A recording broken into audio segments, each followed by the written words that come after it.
In this lesson, we will study graphs of basic functions and relations and the topic of symmetry. We will begin by an informal definition for continuity or for a function to be continuous. A function is continuous over an interval of its domain, if its hand-drawn graph over that interval can be sketched without lifting the pencil from the paper. So for our course, for our studies, if you can graph the entire function, the graph of the function, without lifting up your pen or pencil, then we're going to say that the function is continuous, okay?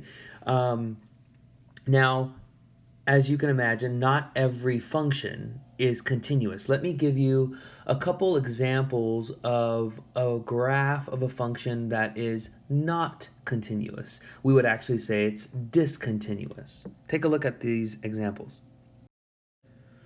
So look at this example. This function here, it passes the vertical line test, so it is the graph of a function. However, there's a hole here in the graph.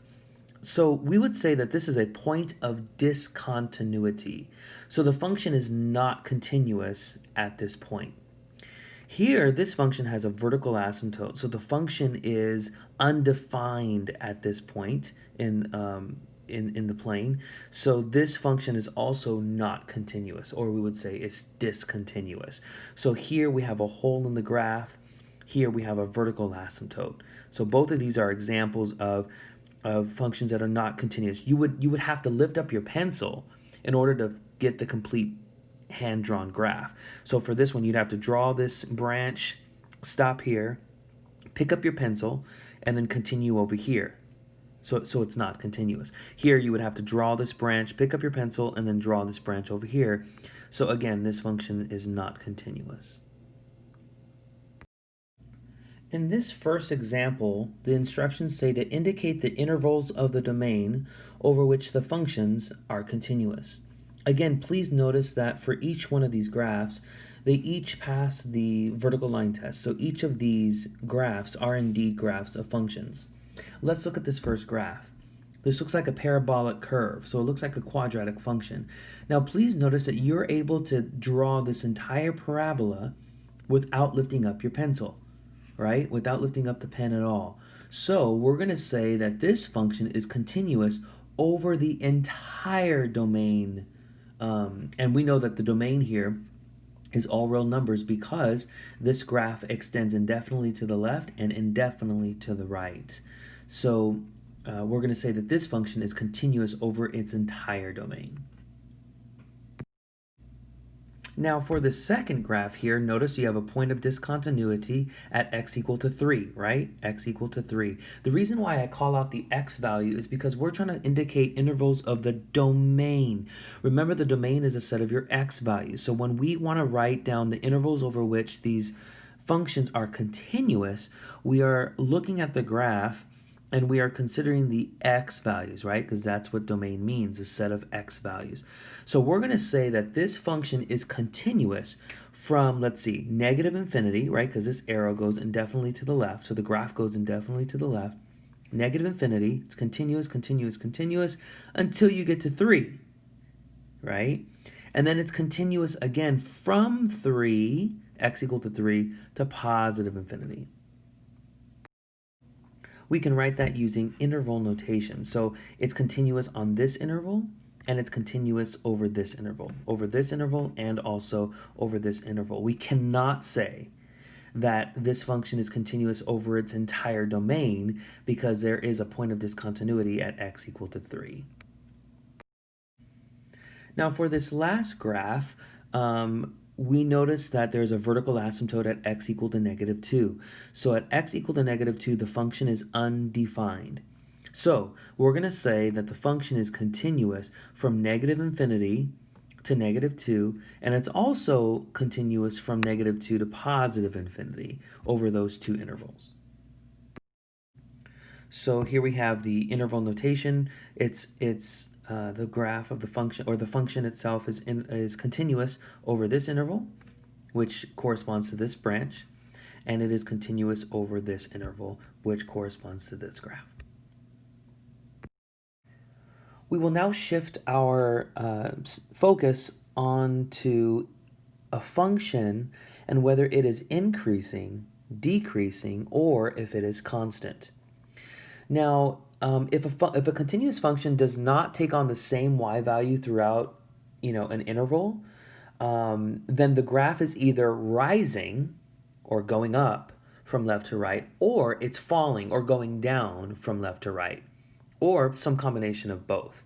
So we use these words increasing and decreasing to describe the behavior of the graph.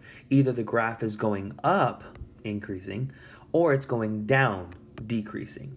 Now, if the y values stay the same throughout an interval, the same y value, same y value, same y value, or output if you'd like, then we say the function is constant over that interval. Let me give you some examples. Look at these two different graphs. Now, both of them are graphs of linear functions, right? But notice here, the line is going up. We would say that the graph is rising. Now, of course, we have to agree to read the graph from left to right. So from left to right, the graph is rising. So for a linear function to have a graph that is rising, we would say that the slope would have to be positive. So here I'm going to say that the slope, m, is greater than 0, right? So a positive slope for a linear function will correspond to a graph that is rising from left to right, or going up, if you will. Here, because the graph is going down or falling from left to right, we would have to say that the slope of this linear function is negative.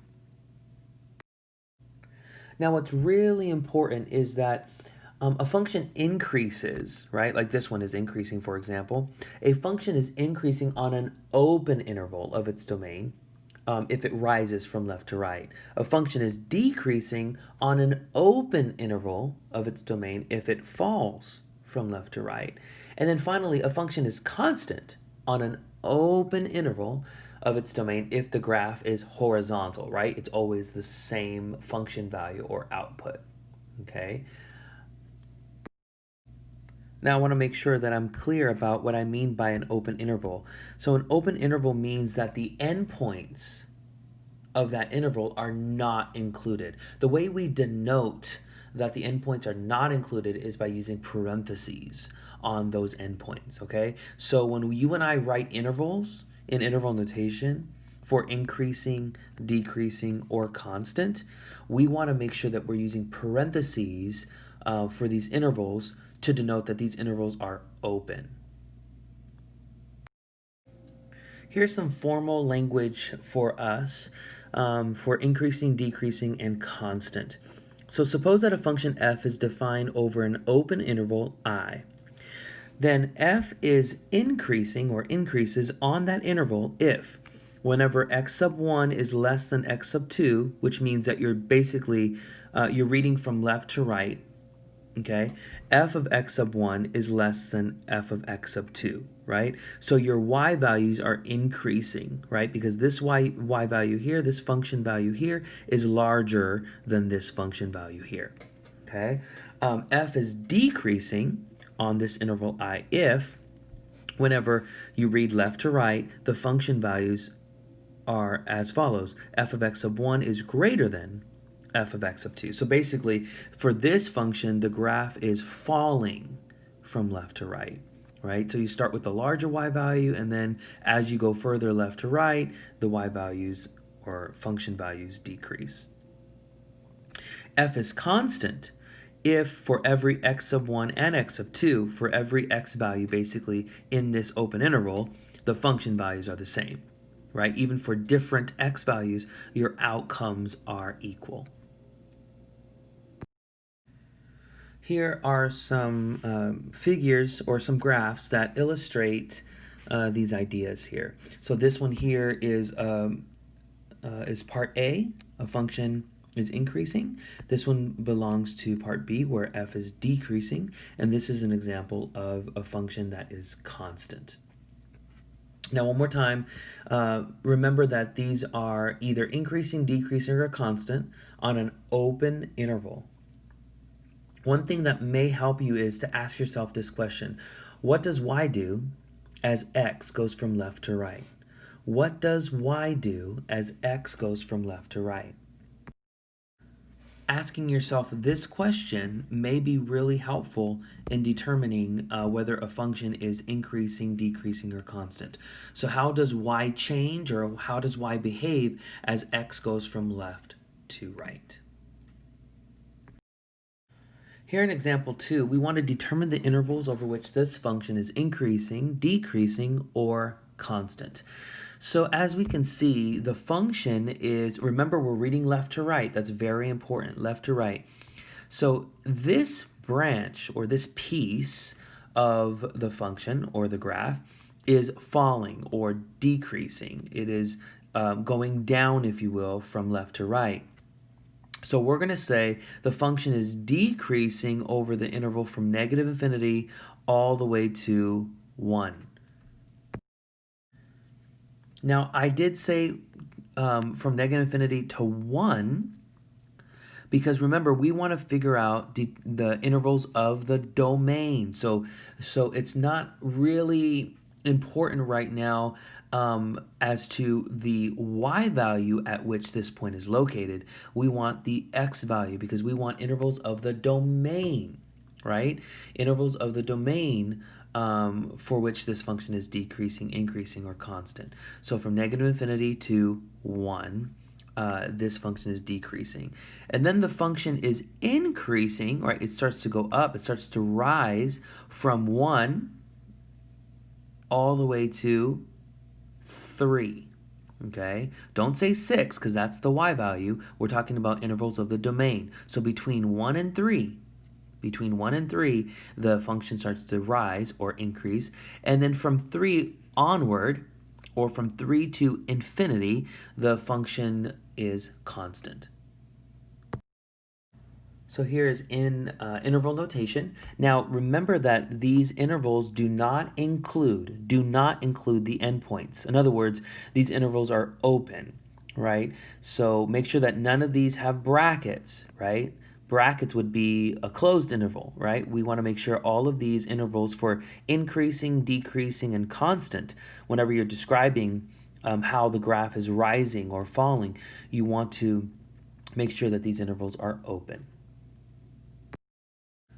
Next in this lesson, we want to review some basic functions and their graphs. Sometimes I call them basic functions, sometimes I may call them parent functions, but basic or parent functions. So these are functions that are very important, and we should know them really well. We should know the properties and the characteristics of their graph. So let's start with the identity function.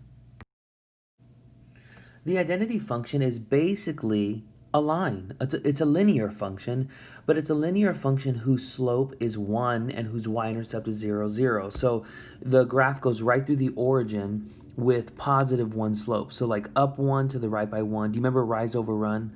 Up 1 to the right by 1. Or similarly, down 1 to the left by 1, right? So slope is positive 1. That's why I try to label these points here so that you can clearly see, oh yeah, this function is going through the origin, so the y-intercept is 0, 0, and it's up 1 to the right by 1, up 1 to the right by 1, the slope is 1.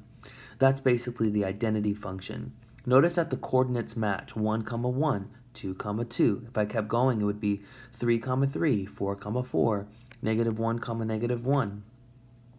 Now, I do want you to notice that this graph goes indefinitely to the left and definitely to the right.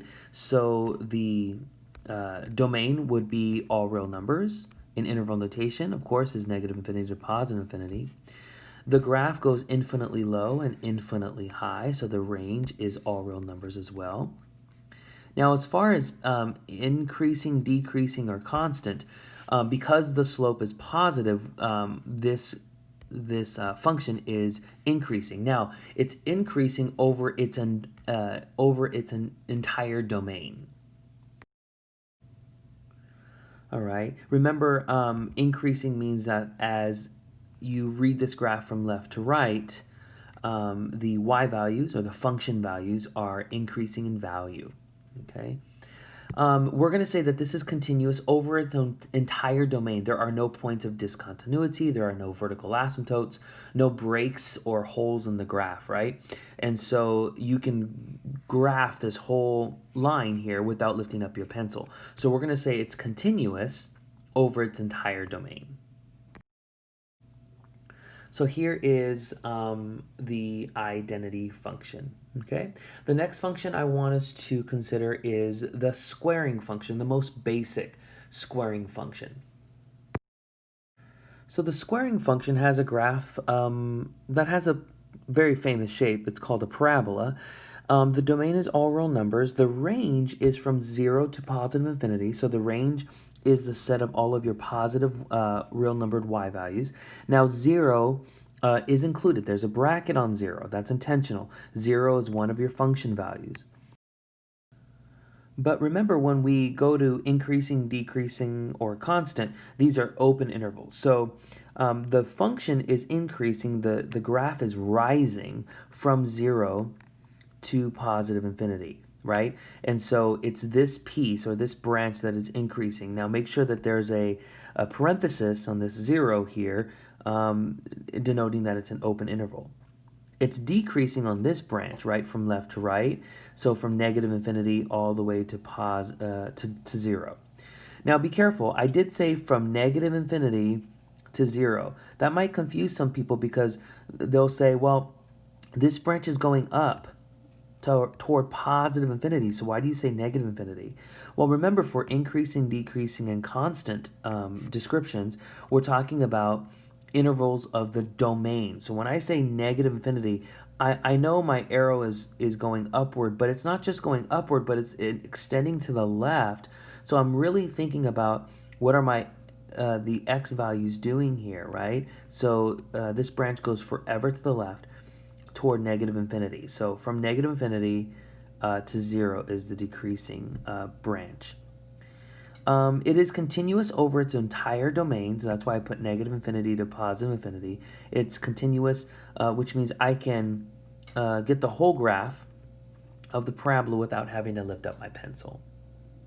Now, what's really interesting, and we're going to shift pretty soon here to symmetry, is that this graph or this function is actually symmetric with respect to the y-axis. This is the y-axis here. So like if we were to fold this graph along the y-axis, the two halves would coincide exactly. One half would lie right on top of the other half, right? If we folded this graph across the y-axis. So in math, we call this property symmetry, right? And we say that the squaring function has symmetry with respect to the y-axis. Here is formal language.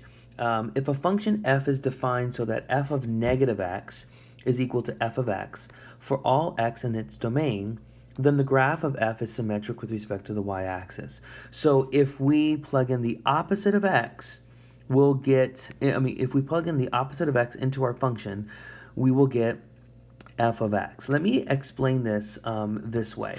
So look at the squaring function, the most basic squaring function here. F of x is equal to x squared, okay? And let me see if I can illustrate what this means here, okay, with an example. So if we have, notice that f of negative 4 is actually going to be equal to f of 4, which is going to be 16, right? Remember, the squaring function takes your input and squares it. Negative 4 squared is positive 16, and 4 squared is also positive 16. And so that's what I mean, or that's what we mean with this notation here. If you plug in x or if you plug in the opposite of x, your output will remain the same. You can use many other examples here, like f of negative 3 is actually going to be equal to f of 3, which is 9, right? So negative 3 squared is equal to 3 squared, which is 9, okay? And this is true for all values of x in this domain. Let me see if I can prove that for us. So here, if we do f of, I'm going to try to prove this for all x in the domain. F of negative x is really, watch this, negative x squared, right? That's what the squaring function does. And by the power rule for, or the power of a product rule for exponents, we can say that this is equivalent to -1 squared times x squared, correct? Move this down a little bit here. And simplifying further, this is equivalent to just x squared, which is f of x. Do you see what we started out with, folks? We started out with f of -x, and I showed you, through properties for exponents, how it is equal to f of x. I showed this relationship for all x values in the domain. Make sure you take really good notes here for how I showed symmetry with respect to the y-axis here, this last line in green, because you're going to be using this strategy a lot in the examples to come. In general, if a graph is symmetric with respect to the y-axis, the following is always true. If a comma b is on the graph, this word should be on. I think I could change that right now. Hold on, just give me a little bit of time here. There, is on the graph, then so is -a comma b. So notice that the x values are opposites, a and -a, but the outputs, or the function values, b and b, are the same, okay? So that's important. So if I know that this point is on the graph, a comma b, then -a comma b is also on the graph. This is for whenever you know a graph is symmetric with respect to the y-axis. The next parent or basic function I want us to review is the cubing function. This is the shape of the cubing function, and I want you to remember or recall that the domain is all real numbers. This graph goes indefinitely to the left and to the right, and the range is also all real numbers. It goes infinitely low and infinitely high, the graph that is. The whole graph is increasing. It's increasing over its entire domain. The graph, as x values go from left to right, the y values increase. And the graph has no points of discontinuity, no vertical asymptotes, so you're going to say the function is continuous over its entire domain. Now, what's really interesting about the cubing function and some other functions that we'll look at is that if we fold this graph along the y-axis, if we fold this part over the y-axis here and then along the x-axis, forming a corner at the origin, the two pairs, this pair and this pair, will coincide exactly. Again, if we fold the graph across the y-axis and then over the x-axis, these branches here will coincide exactly. We say that the graph is symmetric with respect to the origin. It's symmetric with respect to the origin. Let me give you some formal language for that. So for symmetry with respect to the origin, if a function f is defined so that f of -x is equal to -f of x for all x in its domain, then the graph of f is symmetric with respect to the origin. So in general, if a graph is symmetric with respect to the origin, the following is true. If a comma b is on the graph, then so is -a, -b. Now let me see if I can show you an example of this. For our cubing function, if we plugged in here -2 into our function, notice that this is also equal to the opposite of f of +2, right? And remember, this is the cubing function. -2 cubed is -8, and the opposite of 2 cubed would be the opposite of 2 cubed, the opposite of 8, which is -8, right? And so notice that f of -x is equal to -f of x. Okay, let's see if I can show you this for every value in the domain. So let's see if I can prove this for all x. So f of -x would be equal to -x cubed, right? That's what the cubing function is. And we can rewrite this as -1 cubed times x cubed, which is -x cubed, which is just -f of x. Let's see if I can fit all this on the screen here. Let's see. Yeah, there we go. So it is negative f of x, correct? So f of negative x is equal to negative f of x. So I proved this here for all values of x in the domain of this function. This is the relationship that I just proved. So if you can show this, then you have proven that the graph of this function will be symmetric with respect to the origin. In this example, we'll have two parts. I want to do one part at a time. In this first part, it says show that this function, it's a quartic function by the way, because it's a polynomial function of degree 4. So it's a quartic polynomial function.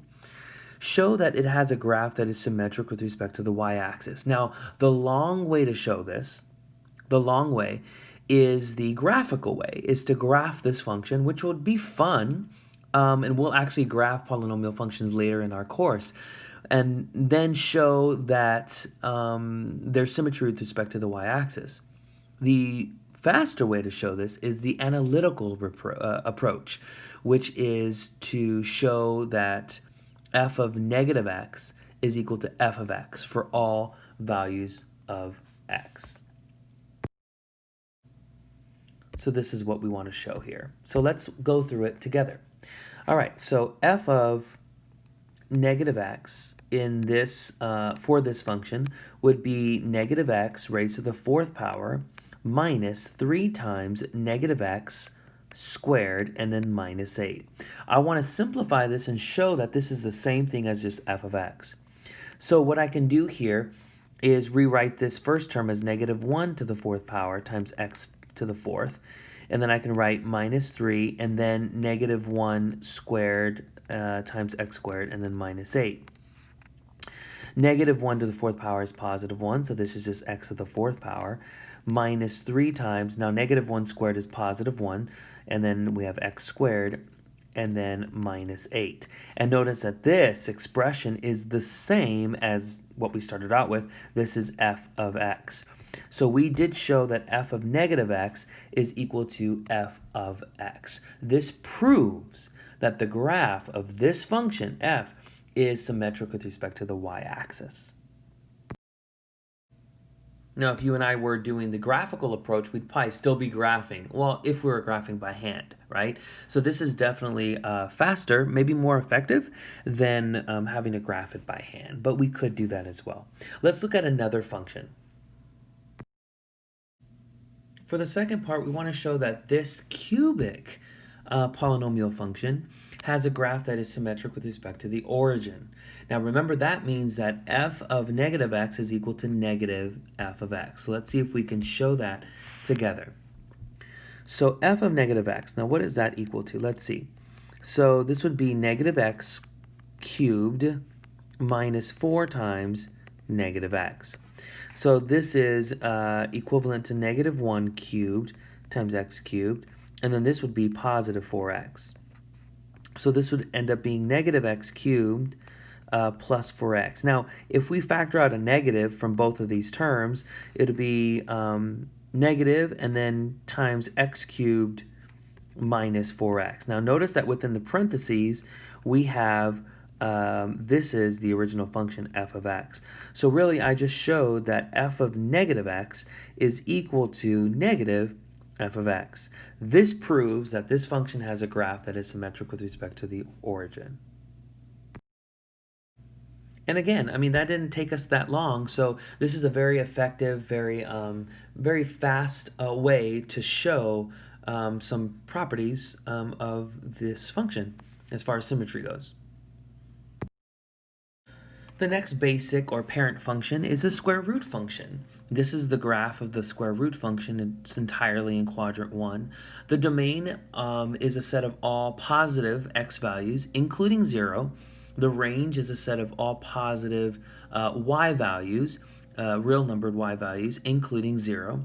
It's increasing over its entire domain, but remember that this needs to be an open interval here, so the parenthesis is important.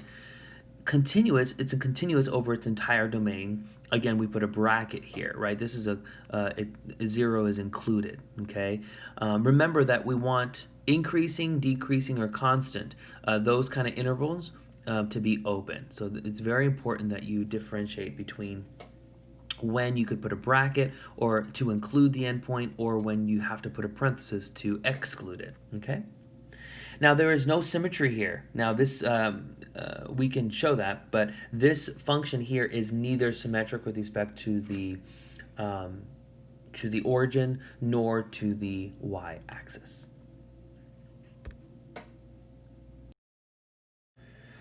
This next parent function is the absolute value function. We're going to study this function in more depth in a later lesson. The domain is all real numbers. The range is the set of all positive real numbers for y, right? And then notice that it's increasing from 0 to positive infinity, so over that open interval. It's decreasing for this piece from negative infinity all the way to 0, again, an open interval. It's continuous over its entire domain, okay? And then I hope that you can see that this function is symmetric with respect to the y-axis. Again, if you folded this piece over across the y-axis, the two branches or the two pieces would coincide exactly. So this has symmetry with respect to the y-axis. Now, as far as symmetry with respect to the x-axis goes, there is such a thing. So if replacing y with the opposite of y in an equation results in the same equation, then the graph is symmetric with respect to the x-axis. Now, here is a classic example of a graph that is symmetric with respect to the x-axis. So if you folded this graph over the x-axis, the branches would coincide exactly. What you see up here is mirrored down here, right? So there's symmetry with respect to the x-axis. Now, let's be very, very, very clear. This would fail, this graph would fail the vertical line test, right? This is not the graph of a function. This is the graph of a relation, okay? Actually, matter of fact, there is no function that has symmetry. I should say there is no function that has a graph that is symmetric with respect to the x-axis except for the zero function, okay? The zero constant function, but which is a horizontal line going right through the x-axis. Other than that one exception, there are no functions whose graphs are symmetric with respect to the x-axis. This would be called a relation, the graph of a relation, okay? But let's see if I can prove what this is saying. Replacing y with negative y in this equation results in the same equation. So let's see. X is equal to negative y squared. Now we can do something similar that we did last time, right? So negative 1 squared times y squared. So this is really x is equal to y squared. We got the same equation, right? An equivalent equation. So we are proving that the graph of this relation is symmetric with respect to the x-axis. In general, if a graph is symmetric with respect to the x-axis, the following is always true. If this point is on the graph, a comma b, then so is a comma negative b. So notice that the y values are opposites, but the x values are the same. To wrap this lesson up, we will study even and odd functions. This is a concept that is definitely closely associated with symmetry. So a function f is called an even function if f of negative x is equal to f of x, and its graph will be symmetric with respect to the y-axis. So again, even function implies that the graph is symmetric to the y-axis. A function is an odd function if f of negative x is equal to negative f of x, and its graph will be symmetric with respect to the origin. So a function can be even or odd or neither even nor odd. So it doesn't have to be even or odd. It can be even, odd, or neither. To show that a function is even, this is the relationship that you would have to show. To show that a function is odd, this is the relationship that you have to show or prove. This is the last example for this lesson. It'll have 3 parts. Decide whether each function is even, odd, or neither. So here's the first of the 3 functions that we're going to look at. This is a polynomial function of degree 4, so it's a quartic function.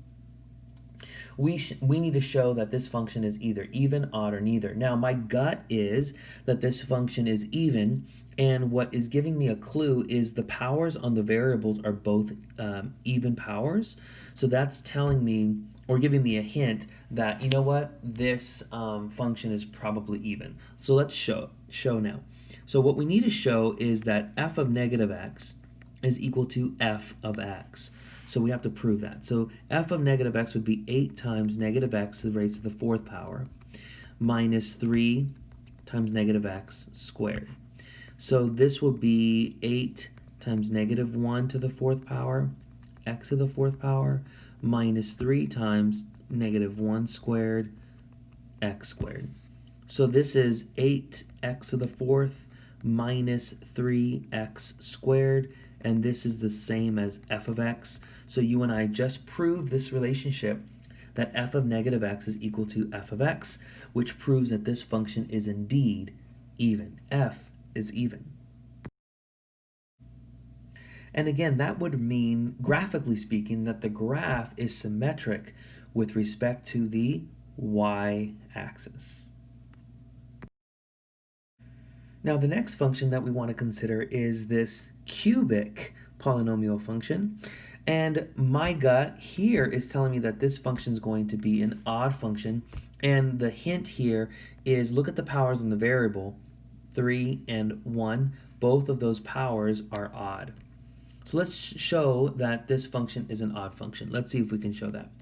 So f of negative x would be 6 times negative x cubed minus 9 times negative x, okay, which would be 6 times negative 1 cubed x cubed, and then this will be plus 9x.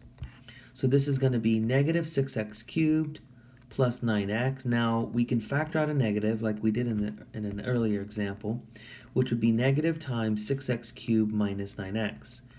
And here inside the parentheses is negative, or inside the parentheses is f of x. So f of negative x is indeed negative f of x. So this proves that f is odd. F is odd. Okay, so let's add that to our notes. F is an odd function. Okay, function f is odd, which means that the graph of this function will be symmetric with respect to the origin. Now this one might be interesting. This is a polynomial function of degree 2, so this is a quadratic function. A quadratic function. Now we've been looking at the powers on the variables to kind of give us a hint as to whether the function will be even or odd. But here, notice something interesting has happened. We have degree 2, which is even, and then we have degree 1, which is odd. So let's see. This one's going to be interesting, maybe. So f of negative x, I think I chose the wrong color here. Okay, there we go. F of negative x, that's probably easier to see, is 3 times negative, 3 times negative x squared plus 5 times negative x. So this is definitely 3 times negative 1 squared x squared minus 5x. And then this is 3x squared minus 5x. Now notice for this one, f of negative x is not equal to f of x. We did not get our original function back. Our original function was a sum, and this is a difference. Notice that f of negative x is not equal to the opposite of f of x, right? So this is not the opposite of what we started out with. Now be careful here. Yes, 5x and negative 5x are opposites, right? But 3x squared and 3x squared are not opposites. They're actually identical, right? So this entire expression is not the opposite of this one, right? So you got to be careful. So neither one of these relationships were established. So we're going to say that f is neither even nor odd. Which means if you were to graph this function, the graph would not be symmetric with respect to the y-axis, neither will it be symmetric with respect to the origin. Okay?